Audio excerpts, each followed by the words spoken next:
America में बजा एक बार फिर हिंदू धर्म का डंका। अमेरिका में तेजी से बढ़ रहा है हिंदू धर्म का प्रभाव। हिंदू धर्म के बढ़ते प्रभाव से कट्टरपंथी हैरान। अमेरिकी हिंदुओं ने किया फिर नया धमाल, और धमाल भी ऐसा कि हिल गया पाकिस्तान।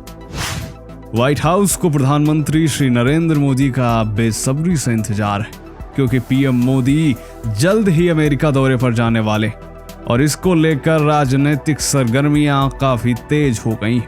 आपको बता दें कि अमेरिकी राष्ट्रपति जो बाइडेन और प्रथम महिला जिल बाइडेन के निमंत्रण पर प्रधानमंत्री श्री नरेंद्र मोदी 21 जून से 24 जून तक संयुक्त राज्य अमेरिका का दौरा करेंगे, जिसको लेकर दोनों देशों की उमंगें आसमान पर है। परंतु इससे पहले अमेरिका में कुछ ऐसा हुआ है जिसको लेकर कट्टरपंथियों की एक बार फिर सुलग उठी। हिंदू धर्म से जलने वालों का पिछवाड़ा धुआं धुआं हो गया है, और उसका धुआं पाकिस्तान में भी नजर आ रहा है। तो आखिर क्या है पूरी खबर, जानेंगे आज के इस वीडियो में। तो दोस्तों बने रहिए हमारे साथ वीडियो के अंत तक, और कमेंट में जय श्री राम अवश्य लिखें। नमस्कार, स्वागत है आप सभी का द साइंटिफिक हिंदू पर, और मैं हूं आपके साथ आपका दोस्त धीरेन्द्र। मुस्लिम कट्टरपंथी हो या फिर ईसाई कट्टरपंथी, तथाकथित भारतीय बुद्धिस्ट हो या फिर सेकुलर वामपंथी, इन सबके निशाने पर केवल एक ही धर्म रहता है, और वह है सनातन हिंदू धर्म। युगों युगों से तमाम षड्यंत्रों और हमलों से संघर्ष करते हुए तमाम कसौटियों पर खरा उतरा हुआ ये हिंदुत्व एक विपुल विरासत है। ये हिमालय से भी ऊंचा है और समुद्र से भी गहरा है। ऋषि मुनियों की तपस्या से निकला हुआ ये हिंदुत्व अथाह ज्ञान का भंडार है। यही कारण है कि आज दुनिया भर के देशों में हिंदू धर्म के प्रति लोगों का झुकाव बढ़ता जा रहा है। हिंदू धर्म की बढ़ती लोकप्रियता और प्रभाव के चलते कट्टरपंथी वर्ग हिंदू फोबिया का शिकार हो चला है। पिछले कुछ सालों में कई देशों में हिंदुओं पर हमले किए जा रहे हैं। हिंदू धर्म स्थलों को निशाना बनाया जा रहा है। हिंदू फोबिया के बढ़ते मामलों ने अब विश्व के हिंदुओं को एकजुट और जागृत कर दिया है, जिसका सबसे बड़ा असर भारत के बाद अमेरिका में दिखाई देने लगा है। जी हां दोस्तों, प्रधानमंत्री मोदी की अमेरिका यात्रा से पहले वाशिंगटन के कैपिटल हॉल में बीते 14 जून को अमेरिका का पहला हिंदू शिखर सम्मेलन आयोजित किया गया। अमेरिका में यह पहला हिंदू शिखर सम्मेलन क्यों आयोजित किया गया, आखिर इसके मायने क्या हैं, यह जानना आपके लिए बेहद जरूरी है।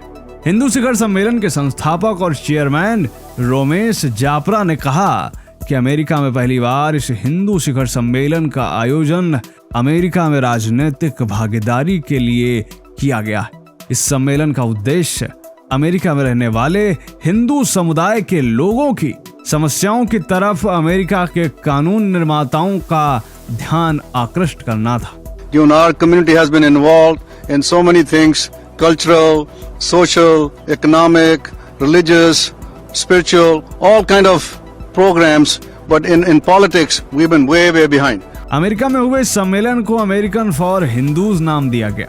रोमेश जापरा ने कहा कि अमेरिका में हिंदू समुदाय कई क्षेत्रों में सक्रिय है, जैसे कि सांस्कृतिक, सामाजिक, आर्थिक, धार्मिक आदि सभी क्षेत्रों में हिंदू समुदाय के लोग सक्रिय हैं, लेकिन राजनीति के मामले में हम अभी बहुत पीछे हैं। दोस्तों, रोमेश जापरा के इस कथन से एक बात तो साफ तौर पर स्पष्ट है कि हिंदू समुदाय अब अमेरिका में राजनीतिक भागीदारी की ओर अग्रसर है। अमेरिकन फॉर हिंदूज सम्मेलन का आयोजन American for Hindus political action committee ने 20 अन्य संगठनों के साथ मिलकर किया। इस सम्मेलन में Florida, New York, Boston, Texas, Chicago, California आदि शहरों से करीब 130 भारतीय अमेरिकी नेता शामिल हुए थे। इसके अलावा अमेरिकी संसद के स्पीकर केविन मैकार्थी तथा डेमोक्रेट और रिपब्लिकन पार्टियों के कई अन्य नेताओं ने भी इस सम्मेलन में भाग लिया। दोस्तों, इस शिखर सम्मेलन के कई मायने, जहां भारत में सिर्फ हिंदू सम्मेलन कहने भर से तमाम कट्टरपंथी इस बात से सुलग जाते हैं कि यह सेकुलरिज्म का हनन है। वही अमेरिका जैसे देश में शिखर सम्मेलन का आयोजन होना और उसमें बड़े बड़े सत्ताधारी और विपक्ष के नेताओं का शामिल होना अपने आप में बड़ी बात है। अमेरिका में हुए इस हिंदू शिखर सम्मेलन से सबसे ज्यादा मिर्ची जो हमें देखने को मिली वह पाकिस्तान में देखने को मिली। पाकिस्तान के कई बड़े बड़े नेता यह कहते हुए नजर आए कि अमेरिका अब हिंदूमय होता जा रहा है। अमेरिका अपने देश में हिंदूवाद को बढ़ावा दे रहा है, क्योंकि शिखर सम्मेलन में न सिर्फ डेमोक्रेट बल्कि रिपब्लिकन पार्टी के भी कई बड़े नेता आए थे और उन्होंने खुलकर हिंदू धर्म के समर्थन में बात की। और यह नेता हिंदू धर्म के नहीं थे बल्कि वह ईसाई थे। लेकिन अब आप जरा सोचिए कि ये नेता जिनको हिंदू धर्म बहुत पसंद आ रहा है और ये अमेरिकी नेता हैं, जब ये लोग आ करके हिंदू धर्म के समर्थन में बोलेंगे तो दर्द तो होगा ही, और हमें देखने को भी मिल रहा है। आबादी के हिसाब से अमेरिका तीसरे नंबर पर है और यहाँ करीब 30 लाख हिंदू रहते हैं। एक रिपोर्ट के अनुसार पिछले 10 सालों में यहाँ हिंदुओं की संख्या दोगुनी हो गई और इसीलिए एक और जहां हिंदू धर्म का प्रभाव बढ़ रहा है, वहीं दूसरी ओर हिंदू फोबिया से संबंधित घटनाएं भी सामने आ रही हैं। अमेरिका के जॉर्जिया राज्य की संसद में हिंदू फोबिया के खिलाफ कानून भी पास हो चुका है, जिस पर एक वीडियो में हम विस्तार से बता भी चुके हैं। इसके अलावा कैलिफोर्निया राज्य विधानसभा के सदस्य एश कालरा ने एक प्रस्ताव पेश किया, जिसके फलस्वरूप अक्टूबर 2023 को राज्य में हिंदू अमेरिकी जागरूकता और प्रशंसा माह घोषित किया गया है। हिंदू अमेरिकन फाउंडेशन के अनुसार कैलिफोर्निया में सबसे अधिक हिंदू आबादी रहती है और इसीलिए कैलिफोर्निया ने अक्टूबर माह को हिंदू अमेरिकी जागरूकता और प्रशंसा माह के रूप में मान्यता दी है। हिंदू फोबिया के तहत हिंदुओं पर होने वाले हमलों या उनके धार्मिक स्थलों को निशाना बनाने के पीछे कई कारण हैं, लेकिन जो सबसे प्रमुख कारण माना जा रहा है वो है उनकी योग्यता, मेहनत और उनका परफॉर्मेंस।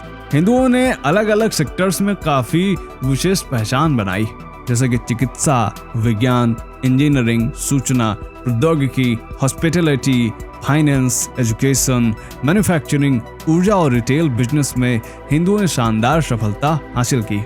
प्यू रिसर्च सेंटर के डेटा के अनुसार अमेरिकी नागरिकों में हिंदू समुदाय के लोग सबसे ज्यादा एजुकेटेड हैं और यही नहीं, दुनिया की टॉप कंपनियों की लिस्ट और उनके सीईओ के नामों को स्क्रॉल करके देख लीजिए। टॉप 30 कंपनीज के सीईओ भारतीय मूल के हैं और उनमें से भी 3 को छोड़कर बाकी सभी हिंदू हैं। उदाहरण के लिए माइक्रोसॉफ्ट, यूट्यूब, गूगल। कई लोगों का मानना है कि क्या हिंदू फोबिया के पीछे एक बड़ा कारण हिंदुओं का प्रतिभाशाली होना है, अलग अलग सेक्टर्स में पहचान बनाना है। सर्वधर्म संभाव की भावना रखने वाला हिंदू समुदाय आखिर क्यों कट्टरपंथियों के निशाने पर है, फिर चाहे वो इस्लामिक कट्टरपंथी हो या फिर ईसाई कट्टरपंथी। सबसे ज्यादा हैरानी की बात तो यह है कि हिंदुओं पर होने वाले अत्याचारों पर तथाकथित सेकुलर नेता अपनी आंखें बंद कर लेते हैं, जुबान पर ताला लगा लेते हैं और इसके पीछे सबसे बड़ी वजह है वोट बैंक की राजनीति। आपको याद होगा कि अभी कुछ दिन पहले राहुल गांधी भी अमेरिकी दौरे पर गए हुए थे और वहां उन्होंने मुस्लिम लीग जैसे कट्टर इस्लामिक संगठन को भी सेकुलर बता दिया था। Muslim League is a completely secular party. There's nothing non-secular about the Muslim League. ये वही राहुल गांधी हैं जिन्हें आरएसएस एक कम्युनल संगठन नजर आता है। ये वही राहुल गांधी हैं जिनकी पार्टी कांग्रेस ने वर्ष 2008 में भगवा आतंकवाद की थ्योरी गढ़ी थी, परंतु वीर बलदानी तुकाराम ओम्बले ने कसाब को जिंदा पकड़ लिया था। इस कारण इनकी यह थ्योरी बाद में झूठी साबित हुई। इस दौरान कांग्रेस द्वारा हिंदुओं को पूरी दुनिया में बदनाम करने की भरपूर कोशिश की गई थी। उस समय ऐसा नैरेटिव बनाया गया था कि हिंदुओं को अपने धर्म की बात करने पर कट्टरपंथी करार दे दिया जाता था। लेकिन सत्य को कुछ समय के लिए दबाया जा सकता है, परंतु मिटाया नहीं जा सकता। आज पूरी दुनिया में लोगों का झुकाव हिंदू धर्म की ओर हो रहा है। हजारों लोग लगातार हिंदू धर्म को अपना रहे हैं और ऐसा माना जा रहा है कि वो दिन दूर नहीं जब भारत के बाद अमेरिका ही वह देश होगा जहां हिंदू आबादी सबसे अधिक होगी। हिंदुओं पर हमले और कट्टरपंथियों में हिंदू फोबिया का एक बड़ा कारण कहीं यह भी तो नहीं है? तो दोस्तों, क्या सोचना है आपका अमेरिका में हुए इस शिखर सम्मेलन के बारे में? क्या सोचना है आपका कैलिफोर्निया द्वारा पेश किए गए बिल के बारे में? कमेंट जरूर करें। मिलते हैं आपसे अगले वीडियो में, तब तक के लिए जय हिंद, जय भारत, वंदे मातरम।